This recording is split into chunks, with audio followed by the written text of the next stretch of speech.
안녕하세요. 김정갑의 경제부동산입니다. 구독과 좋아요 부탁드립니다. 9월 미중 경제 회의도 아주 긍정적으로 작용하고 홍콩 문제도 한시름 덜었으며 이탈리아 문제와 영국 브렉시트도 수면으로 가라앉아서 모처럼 증시가 계속 상승하는 추세입니다.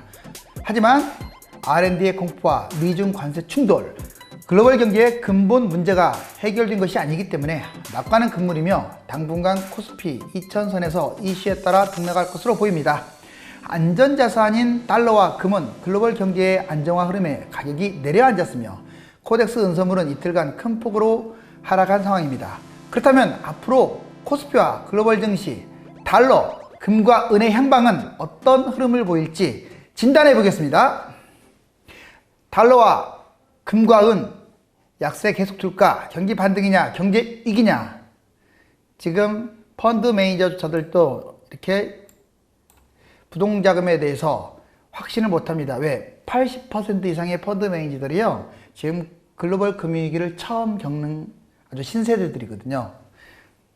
그렇다면 지금 이렇게 갈팡질팡 도대체 상승을 할 것이냐 하락할 것이냐, 이거에 대해서 설왕설래 사람들, 심지어는 전문가들조차도 지금 말이 많습니다.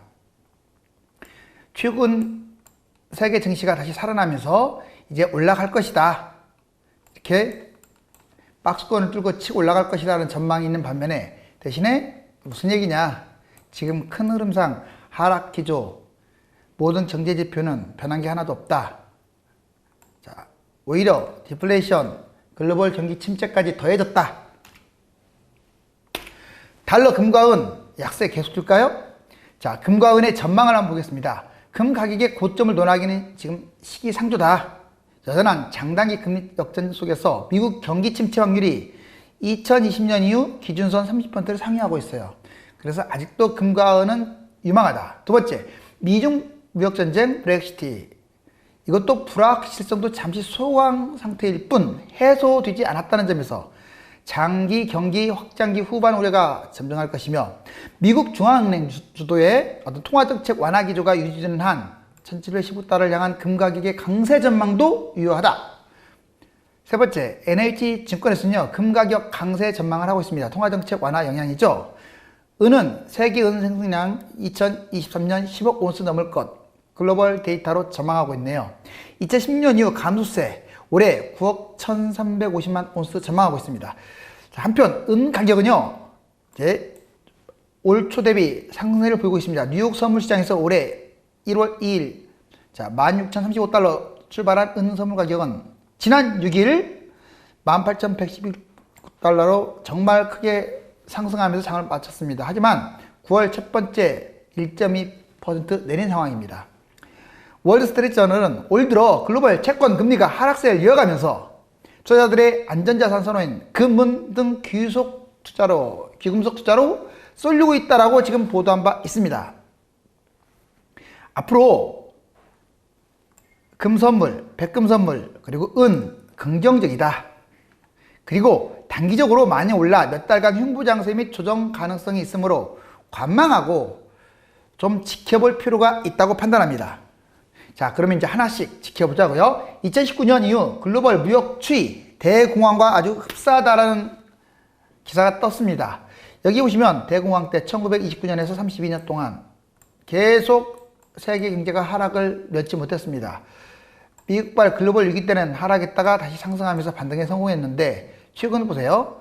자, 2017년에서 18년 6월달까지 여기 파란색 보시면 계속 이렇게 올라가고 있다가, 자, 2018년부터 최근 2019년 6월달까지는 계속 어떻습니까? 이 하락, 바로 이 하락 흐름이 대공황 때 하락 흐름과 너무 흡사하다.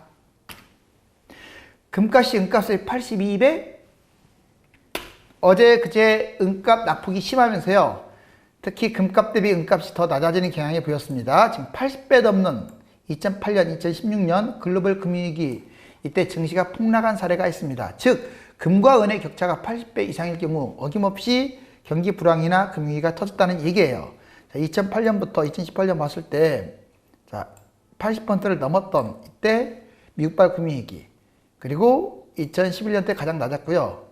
2016년 때 상당히 불안했었잖아요. 그때도 역시 8%가 넘었고, 최근 다시 금의 약진과 은의 저평가로 사실 80%를 초과하고 있습니다. 즉 금이 그만큼 가치가 높아졌고 금이 82배로 가치가 높아졌고 은은 그만큼 낮아졌다는 뜻인데 바로 글로벌 금융위기의 또 다른 지표로 제공하고 있습니다. 얼마 전 R&D 공포 이걸 설명해 드렸는데요. 생활물가지수 총지수 보시면 지금 생활물가지수 어떻습니까? 마이너스 0.4. 그 다음에 총지수 계속 내려와서 특히 2019년을 기점으로 해서 계속 하락했잖아요. 자, 0.0까지 내려왔습니다. 그리고 품목별로 특히 우리 생필품들, 농수산물, 채소류 이런 것들이 7에서 17포인트 빠졌고요. 석유류 6.6 이렇게 주요 생필품들이 많이 빠졌습니다. 물가 하락을 가져오게 되면 생산이 위축되겠죠. 당연히 투자는 안 하게 되고 고용은 감소하면서 임금 하락하고요. 또다시 물가 하락하는 이런 악순환의 고리가 바로 디플레이션입니다. 한국의 수출과 성장률 전망 한번 볼까요? 미중 무역 전쟁으로 감소폭이 커집니다.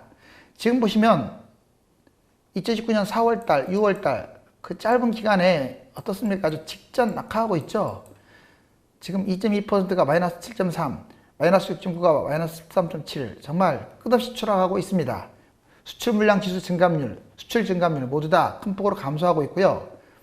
더군다나 한국 GDP 자 회복이 좀 요한하네요. 여기 보니까 등락하지만 지금 0을 기점으로 지금 밑에서 놀고 있습니다. 2019년 들어와가지고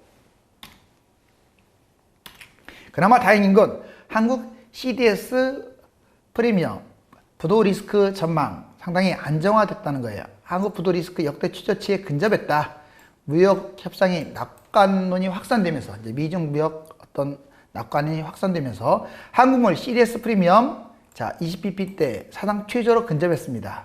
그런데 여기 보시면 지금 8월 5일이고 9월 5일인데 이게 또 널뛰기가 심해요. 자 5%가 왔다 갔다 하기 때문에 지금 현재 모양은 이렇지만 또 이렇게 금방 한 달 만에 또 올라갈 수도 있거든요. 그래서 불안한 모습은 여전합니다. 자, 코스피 바닥 탈출 신호와 걸림돌. 지금 보시면 코스피 BR 밴드치 바닥은 지난 모양새입니다. 최근에 특히 코스피 지수가 올라가고 있죠. 그런 모양새를 타면서 이렇게 상승 중이고요. 다만 아직도 통화정책 유로존이 더 완화적이라는 이 달러 강세 함정을 받을 것이다. 그러니까 아마 유로존도 금리가 완화될 것이다. 이런 이슈 때문에 코스피 원달러 환율 원화가 또 약세를 띨 가능성이 높다. 그렇다면 각 은행의 전문가들의 어떤 전망은 어떨까요? 전문가들의 환율 전망.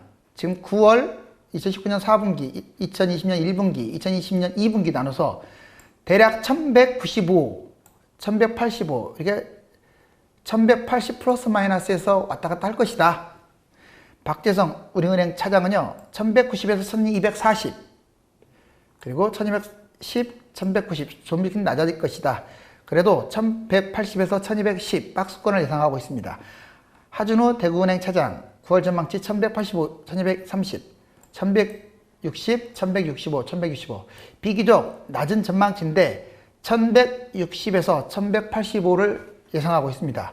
김영진 산업은행 차장 1190에서 1230, 1250, 1220 비교적 1200에서 1250대의 높은 환율 전망을 예견하고 있습니다. 김대훈 BNK 부산은행 차장 자, 1180에서 1220 전반적으로 조금씩 내려갈 것이다.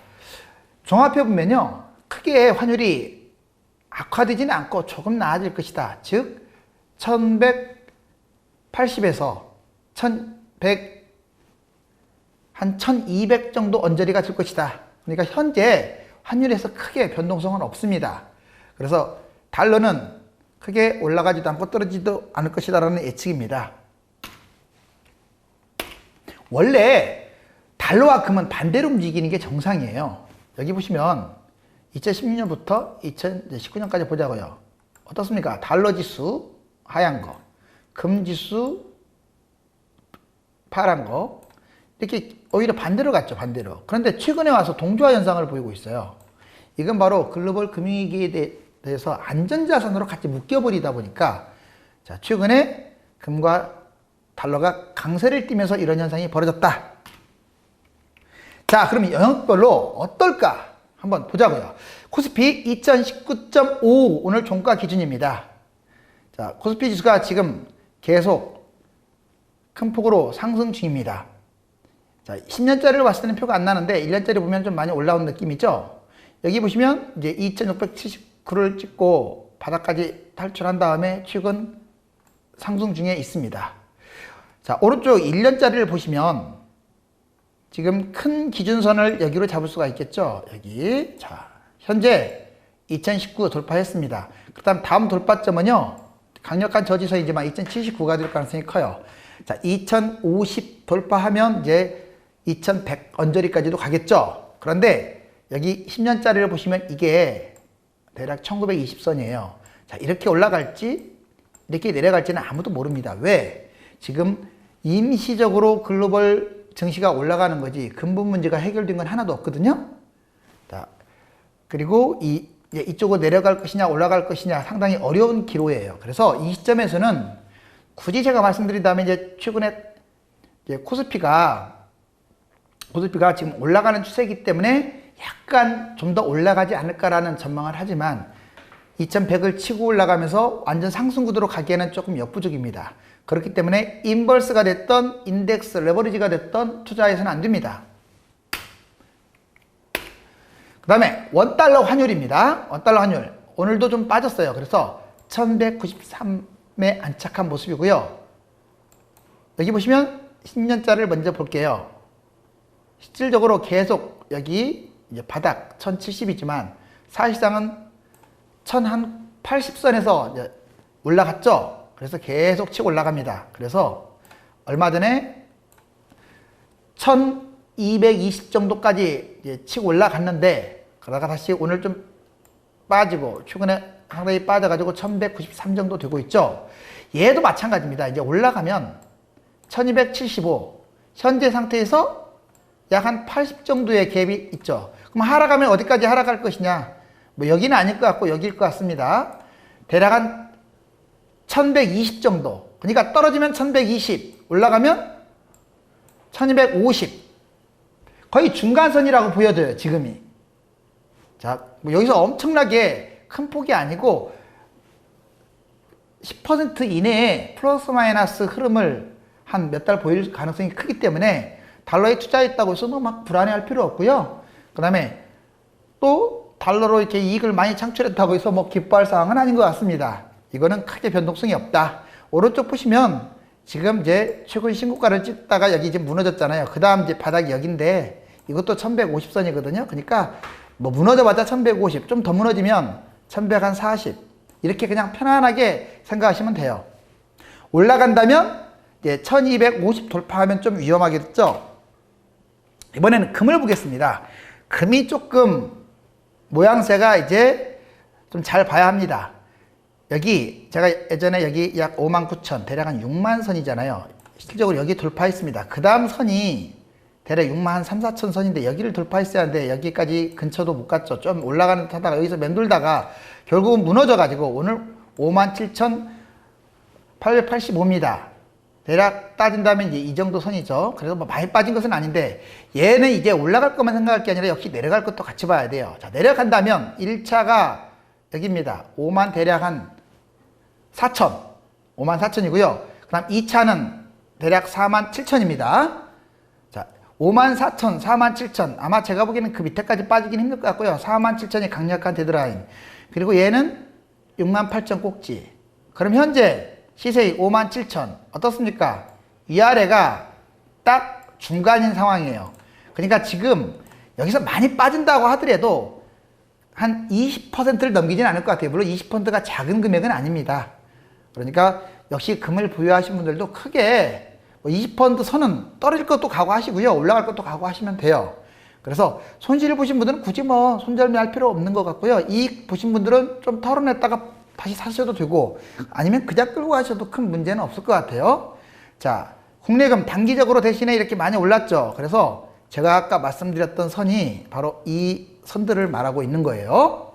즉 위아래 지금 이제 코스피 지수라든가 글로벌 경제 증권 지수가 올라왔기 때문에 이렇게 평가하는 거예요. 왜냐면 어떤 평가라는 것은 이제 지수가 어떤 상황이냐에 따라서 달라지기 때문에 그렇습니다. 그렇다고 근본적 원인이 해결됐다는 건 아니에요. 이 박스권 장세가 오래 지속이 될 텐데 현재 상황은 이제 떨어졌기 때문에 오히려 매집을 하기보다는 좀 관망하는 게 좋지 않을까. 여기서 만약에 역으로 말씀드린다면 제가 선 그어줬던 데 있죠. 이 선까지 무너지거나 이 선까지 무너지면 모집하세요. 괜찮습니다. 바닥이기 때문에 그래요. 자, 그 다음에 이번에는 은을 한번 볼까요? 자, 코덱스 은선물 제가 여러 번 추천했는데 최근에 이틀간 크게 빠졌습니다. 좀 마음이 아픈데 갑자기 이렇게 크게 이렇게 빠질 거라고는 예측을 못했어요. 물론 이제 그 전에 폭등이 있었기 때문에 폭락은 또 당연한 수준일지는 모르겠는데 한번 볼까요? 자, 일단 이건 최고가 12,245입니다. 최저는 3,195예요. 최근에 거래량 폭등, 이게 폭발적이죠. 그리고 올라온 금액이 지금 4천 약 300 정도까지 올라오고 내려앉았어요. 자, 일단 여기서 보신다면 얘가 기대치가요. 뭐 여기까지는 아니래도 1차적으로 한 이 정도 선, 그러니까 5천원 좀 기대를 했거든요. 그럼 두 번째, 거기를 돌파한다면 이제 이 정도 선입니다. 7,800선. 그러니까 이 선과 이 선, 기술적 분석상은 그래요. 금융위기 여건이 좋아지지 않는다면 얼마든지 이것은 현재 분위기로도 치고 갈 수 있는 어떤 상황입니다. 자, 그렇다면 이제 위험성은 어떻냐? 올라가는 선은 뭐 최고가 아니래도 최고가 가면 뭐 3배예요. 최고가 하면. 아니면 뭐 7,000대나 5,000대니까 지금 4,000이니까 거의 뭐 못 먹으면 20%, 많이 먹어도 한 60, 70% 기대치가 있는 거였잖아요. 충분히. 자, 그런데 이제 떨어졌을 때, 지금 현재 여기입니다. 여기. 자, 여기 4,380을 찍고 내려온 상태인데 이제 떨어지는 것도 우리가 생각을 해야 돼요. 자, 여기서 많이 놀았어요. 3,700대 있어. 바로 이 선입니다. 그리고 3,500대. 마지막으로 3,200대 정도 됩니다. 여기까지. 물론 여기 바닥, 완전 바닥까지 빠지지는 않을 것 같아요. 한 이 정도 선을 최하로 간다면 여기. 그럼 무슨 말이냐? 3,200이라는 말은 4,000, 3,200이니까 대략 한 20% 빠진다는 얘기고요. 그럼 기대감. 아까 기대감 제가 말씀드렸죠. 아주 짧은 기대감. 여기 5,000이잖아요. 자, 이것도 충분히 20%고요.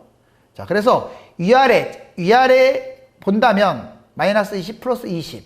근데 이제 플러스는 20만 있는 게 아니에요. 7,000까지 간다면 거의 70. 그리고 12,000까지 간다면 3배입니다.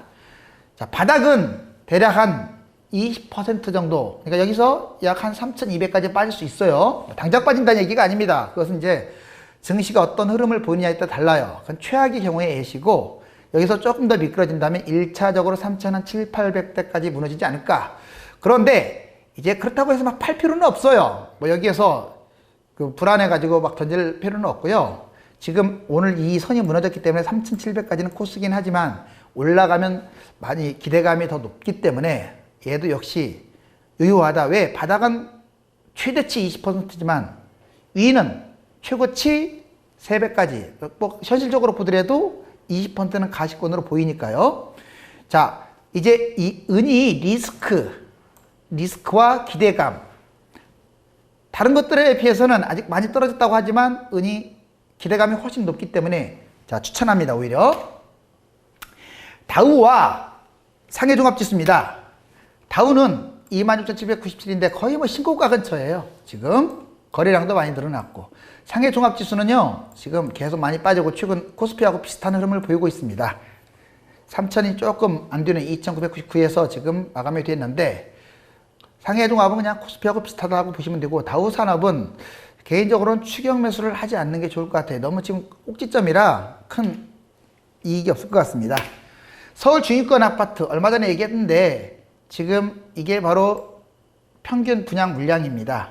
약 14만 정도 분양하면 좋은데 19년, 20년, 21년, 22년까지 입주 물량이 많아요. 만약에 여기서 이제 그 이유는 좀 줄어들 거예요. 왜냐하면 최근에 이제 분양가 상한제 논란도 있기 때문에. 하지만 중요한 건 앞으로 3, 4년이 더 중요한 거 아니나요? 자, 그런데 이렇게 물량이 많습니다. 입주 물량이. 그것은 결코 이 집값 상승 여력에 좋진 않아요. 더군다나 중위권 가격을 봤더니 2013년 2월달 4억 7,350만 원이었던 서울 평균 집값이, 중위권 집값이 2019년 이번 달 9월 달에 8억 5,807만 원, 거의 더블 정도 뛰었음을 알 수가 있습니다. 그렇기 때문에 지금 집값이 좀 올라간다고 해서 무리하게 투자하지 마세요. 그럼 언제 투자해요? 자, 제가 거꾸로 물어볼게요. 이 금액으로 잡아서 무슨 차익을 얼마나 보겠습니까? 그럼 답 나오잖아요. 기대감은 적고 오른다고 하더라도 위험성은 높고, 그러면 그때는 이미 타이밍을 놓쳐서 투자하지 않는 게 좋은 거예요. 자, 달러 금리 약세 언제까지 계속될까요? 지금 증시 올라가고 있고 달러 떨어지고 있습니다. 부동산은 강보합이고요. 지금 코스피도 올라가고 있고 달러 떨어지고 있고 금은도 떨어지고 있네요. 자, 이 흐름이 어떻게 전개될 것이냐. 투자는 수익성과 리스크의 양면성을 띠기 때문에 만에 오른 상투장이 상당히 위험하며, 매수하는 순간 이 기대치와 하락치를 미리 전망해서 멘탈에 맞게 투자하면 됩니다. 큰 줄기가 바뀌지 않는 한 박스권 상황에서 며칠간의 흐름이 어떤 손실을 보았다고 해서 불안해할 필요가 전혀 없었고, 이익을 보았다고 해서 뭐 기뻐할 상황이 아닙니다. 그래서 여러분들 항상 투자를 할 때는 플러스 마이너스 20%까지는 항상 염두에 두면서 투자해라. 네, 이상입니다. 다음 시간에 뵙겠습니다.